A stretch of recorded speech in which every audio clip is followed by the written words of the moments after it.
Cervical stitch, గర్భాశయం కుట్టు. Hi అండి, I'm doctor Anusha Lakshmi, gynaecologist, Vijayacare hospital, Palvancha. Cervical stitch or cervical circulation or గర్భాశయం కుట్టు అని కూడా అంటారు. ఇది యూజువల్గా ప్రెగ్నెన్సీలో ఎప్పుడు వేస్తారంటే రిపీటెడ్గా అబార్షన్స్ 5th మంత్లో 6th మంత్లో నొప్పి తెలియకుండా కొంతమందికి అబార్షన్స్ అయిపోతుంటాయండి.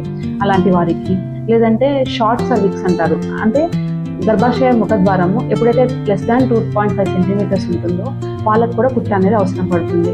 ప్రీషియస్ ప్రెగ్నెన్సీస్ అంటే IVF ద్వారా కన్సీవ్ అయిన వాళ్ళకి కానీ, లేదంటే చాలా కాలం తర్వాత ప్రెగ్నెన్సీ వచ్చిన వాళ్ళకి, అలాంటి వారికి బేస్డ్ ఆన్ హిస్టరీని బట్టి కూడా గర్భాశయం కుట్టు అనేది వేయడం జరుగుతుంది. అండ్ రీసెంట్గా మన హాస్పిటల్లో IVF ద్వారా కన్సీవ్ అయిన ట్విన్ ప్రెగ్నెన్సీ పేషెంట్కి గర్భాశయం కుట్టు అనేది వేయడం జరిగింది. దీనికి యూజువల్గా ప్రొలాంగ్ స్టే అవసరం ఉండదండి. హాస్పిటల్ యూజువల్గా 1 day అబ్జర్వేషన్ ఉంచుకొని పంపించేస్తాము. అండ్ కుట్టు వేసాక ఏమైనా జాగ్రత్తలు తీసుకోవాలా, వీటికి కొద్దిగా బెడ్ రెస్ట్ తీసుకుంటే సరిపోతుంది. అండ్ ప్రొజెస్ట్రాన్ సపోర్ట్స్ కూడా ఇస్తూ ఉంటాము, అవి కూడా కంటిన్యూ చేసుకోవాలి. అండ్ కుట్టు వేయటం వల్ల ఏమైనా కంపల్సరీగా ఆపరేషన్ చేయించుకోవాలా అనే డౌట్ చాలా మందికి ఉంటుందండి.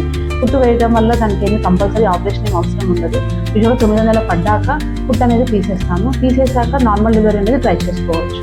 దానివల్ల ఎటువంటి ప్రాబ్లం ఉండదు.